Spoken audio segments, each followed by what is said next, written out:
Dikisahkan pada masa pemerintahan Harun al-Rashid, hiduplah seorang pria miskin yang merantau ke negeri jauh demi masa depan anak-anaknya.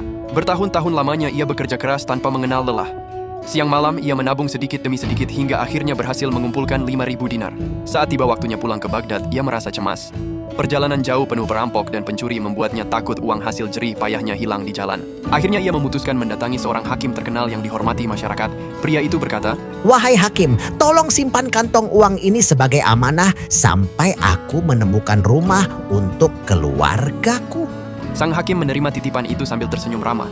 Namun sebulan kemudian ketika pria miskin itu kembali untuk mengambil uangnya, wajah hakim berubah dingin. Aku tidak pernah melihatmu seumur hidupku. Hamba bersumpah pernah menitipkan 5.000 dinar kepada Tuan. Pergi dari sini, atau aku akan memenjarakanmu karena menuduh dan memfitnah. Pria malang itu pun keluar dari rumah hakim dengan hati hancur. Air matanya hampir jatuh ketika berjalan menyusuri pasar Baghdad. Di tengah jalan, ia bertemu dengan Abu Nawas. Melihat wajah pria itu muram, Abu Nawas bertanya, "Apa yang membuatmu bersedih, wahai saudaraku?" Pria itu lalu menceritakan seluruh pengkhianatan sang hakim. Mendengar cerita itu, Abu Nawas tersenyum tipis. "Jangan khawatir, besok datanglah lagi ke rumah hakim pada waktu yang sama. Mintalah uangmu di depan banyak orang, dan apapun yang terjadi, jangan takut." Keesokan harinya, sebelum pria miskin itu datang, Abu Nawas menyamar sebagai saudagar kaya. Ia mengenakan pakaian mahal dan sorban indah, lalu membawa sebuah peti besar dengan bantuan 2 pelayan.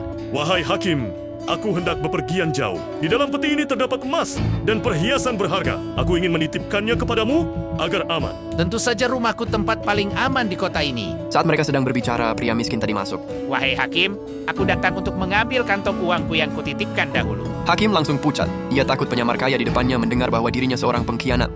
Jika rahasianya terbongkar, ia bisa kehilangan kesempatan mendapatkan peti emas besar itu. Ah, selamat datang. Kemarin aku hanya bercanda untuk menguji kesabaranmu. Ia segera mengambil kantong berisi 5.000 dinar, lalu menyerahkannya kepada pria miskin itu. Pria miskin itu hampir tak percaya. Ia segera mengambil uangnya lalu pergi sambil berkali-kali mengucap syukur.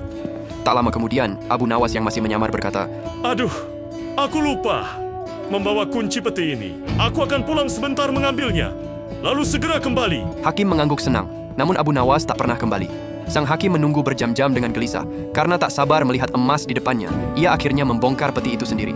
Betapa terkejutnya ia, isi peti itu ternyata hanyalah batu dan kerikil. Saat itulah hakim sadar bahwa dirinya telah ditipu.